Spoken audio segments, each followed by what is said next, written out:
اللہ تعالیٰ کے قریب ہونے کا یہ ایک بہت بڑا جو ہے وہ ذریعہ ہے۔ تو بات اصل میں یہ کہ جو بندہ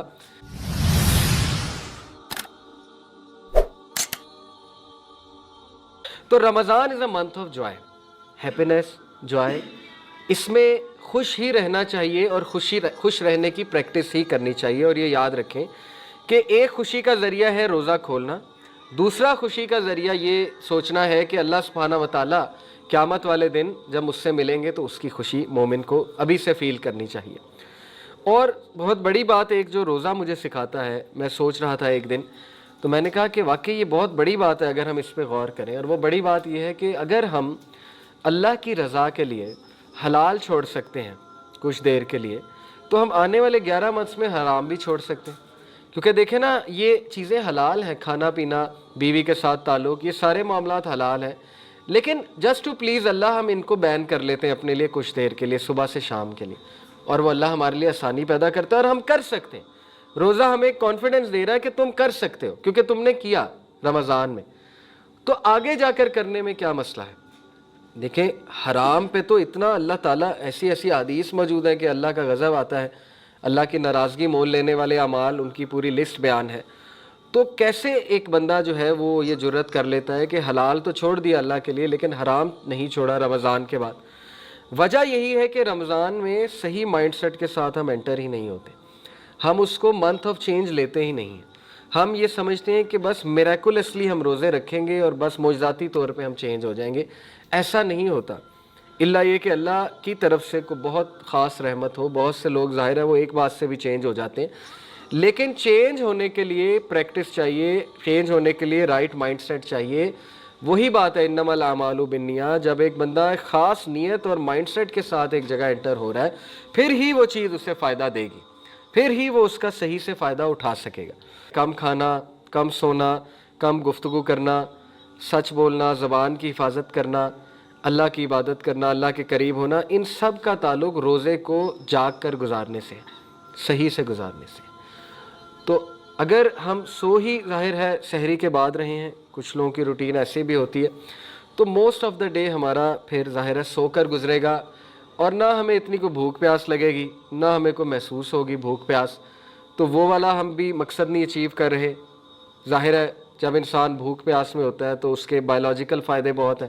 ایک بک ہے دا فاسٹ ڈائٹ، اس کا کرکس ہی ہے دا فاسٹ ڈائٹ کا کہ آپ صرف 2 دن روزے رکھو، فاسٹنگ کرو ایک ویک میں، باقی آپ نارمل کھاؤ۔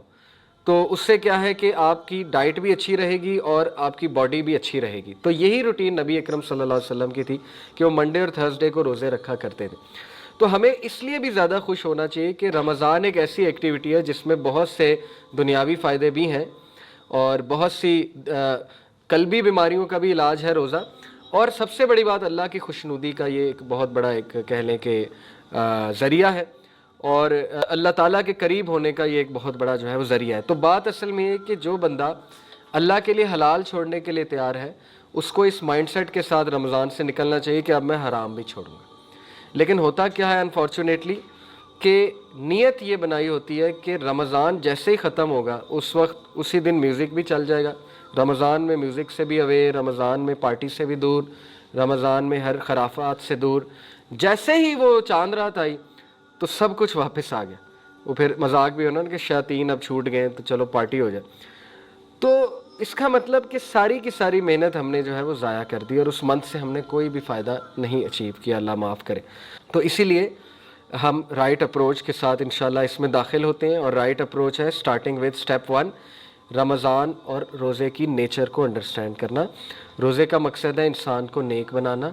اگر ایک بندہ رمضان میں بہت کھا رہا ہے تو یہ نیک لوگوں کی نشانی نہیں ہے، بہت پی رہا ہے، بہت کھا رہا ہے، کیونکہ لوگ اتنا کھا لیتے ہیں کہ اس کے بعد ان سے رکوع اور سجدہ بھی نہیں ہوتا مسجد میں جا کے، تو پھر لوگ اتنا کھاتے ہیں کہ ان کی مغرب کی نماز میں نکل جاتی ہے۔ رمضان میں بس روزے کا یہ مقصد ہے کہ آپ نے اپنی رگوں کو تر کیا، اپنے ظاہر ہے کہ پیاس بجھائی، تھوڑا بہت کھایا، اس کے بعد آپ اللہ کی عبادت کے لیے نکل گئے، اس کے بعد تھوڑا بہت کھایا، انرجی گین کی، آپ تراویح کے لیے چلے گئے۔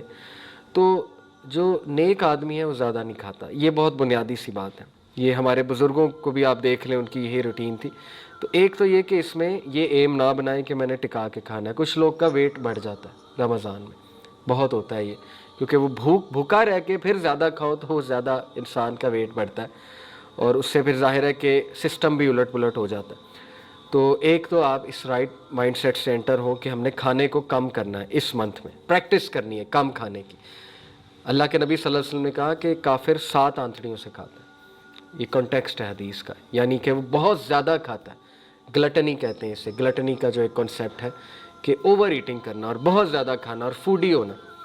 تو آج کے دور میں گلٹنی بھی بہت کامن ہے، انسٹا پہ پیجز بنے ہوئے، لوگ کینڈیز کی ویڈیوز دیکھتے ہیں، پتہ نہیں کیا کیا پیزے اور چیزیں کی ویڈیوز دیکھتے ہیں، ان کا دل کرتا ہے کھانے کو۔ تو نہیں، ہمارے لیے کم کھانا ہی ہے۔ اگر آپ نے پرہیزگاری کو اچیو کرنا ہے، نیکی کو اچیو کرنا ہے، اس کی پریکٹس رمضان میں کریں، اور اس کے بہت فائدے ہیں۔ فضول خرچی سے بچ جاتا ہے انسان۔ ہوٹلنگ اور فوڈ پانڈا پہ کتنا پیسہ ضائع ہو جاتا ہے، سوچیں انسان کتنا پیسہ سیو کر سکتا ہے اگر وہ کم کھانا شروع کر دے۔ تو وہ گھر ہی بنائے گا ہیلدی ڈائٹ، باہر تو ویسے بھی ہیلدی ڈائٹ نہیں ہوتی۔ پھر دیکھیں یہ جو بفے ہے، یہ بھی آپ نے رمضان میں اس کا بوائیکاٹ کرنا ہے، یا چلیں اگر چلے بھی گئے ہیں تو اس کو ڈسکریج ہی کرنا ہے، کیونکہ یہ کنسیپٹ ٹھیک نہیں ہے۔ بفے پہ بہت کھانا ہوتا ہے، اور دوسرا یہ کہ ضائع بھی بہت ہوتا ہے بفے پہ کھانا، تو یہ ہمارا کلچر بالکل نہیں ہے۔ اس طرح بفے والی افطاریاں نہیں ہوتی تھی صحابہ کی، پروفٹ صلی اللہ علیہ وسلم کی، اور یہ ہم نے اپنے گھروں میں بھی مثال قائم کرنی ہے۔ جتنے کم جو ہے وہ ہمارے گھی میں بنے ہوئے پروڈکٹس ہوں گے، آئل میں بنے ہوئے پروڈکٹس، اتنا بہتر ہے۔ ہیلدی ڈائٹ ہو، سنہ ڈائٹ پہ سرچ کریں کیا تھی، رسول اللہ کس سے افطاری کرنا پسند کرتے تھے، اور سمپل ان کی ڈائٹ جو ہے وہ کیا ہوتی تھی۔ تو یہی پرہیزگاری، اسی سے آئے گا تقویٰ۔ ادروائز تقویٰ جو ہے وہ اچیو کرنا مشکل ہے، چاہے آپ جتنی مرضی تراویح پڑھ لیں، لیکن اگر آپ کم کھانا نہیں کھا رہے ہیں تو وہ پھر تقوی کی نشانی نہیں ہے، بلکہ وہ شیطان ایکٹیو ہوتا ہے زیادہ۔ آپ کو پتہ ہے نا، شیطان انسان کی رگوں میں خون کی طرح دوڑتا ہے، تو جو ویسے ہی بہت زیادہ کھاتا ہے تو وہ پھر شیطان کو بھی ایک موقع ملتا ہے زیادہ ایکٹیو ہونے کا۔ تو اس لیے کم ہی کھانا چاہیے، سٹارٹ فرام ہیئر۔ یہ ایم بنائیں آپ کہ میں نے کھانا جو ہے وہ بہت کم کرنا ہے رمضان میں، جتنی میری ضرورت ہے بس اتنی میں نے پوری کرنی ہے۔ یہ نہیں کہ روزہ کھولنے کا مطلب یہ نہیں کہ بس اب میں جو مرضی کھاؤں۔ پھر بہت سی بیڈ ہیبٹس کو چھوڑنے کا ایک بڑا موقع ہے، فاسٹ فوڈ کو چھوڑیں رمضان میں، اور فروٹس کی طرف زیادہ توجہ دیں، اور طیب جو ڈائٹ ہے اس کی طرف جو ہے وہ انسان زیادہ توجہ دے۔ تو یہ پہلا سٹیپ ہے۔ اس کے بعد تقوی والے اعمال میں نے کہا اس کو سرچ کریں، اللہ کے پسندیدہ اعمال ان کی لسٹ بنائیں، دعاؤں کی لسٹ بنائیں، دعائیں یاد کریں، اپنی عبادات ابھی سے بڑھائیں۔ اور تیسرا گریٹیٹیوڈ کا کنسیپٹ ہے، جیسے اللہ تعالیٰ سورہ نحل میں آیت نمبر 53 میں کہتے ہیں وَمَا بِكُم مِّن نِعْمَةٍ فَمِنَ اللَّهِ and whatever you have of favour it is from Allah. تو اس بات کا اپنے آپ کو بہت ریئلائز کرائیں رمضان کے منتھ میں کہ اللہ نے آپ کو بہت زیادہ فیور سے نوازا ہوا ہے افطاری کرتے ہوئے۔ بہت سے لوگ ہیں جن کے پاس یہ بھی کھانے کو نہیں ہے، باقاعدہ فیل کرنے سے ہی یہ فیلنگ آتی ہے کہ وہ لوگ جو ریفیوجیز ہیں، امت کا کنسیپٹ ریوائیو ہوتا ہے نا، اس سے انسان میں ایک ایمپتھی بھی آتی ہے، دوسروں کو دینے کا ایک جذبہ بھی پیدا ہوتا ہے، جب انسان خود فیل کرتا ہے اس بھوک اور اس پیاس کو۔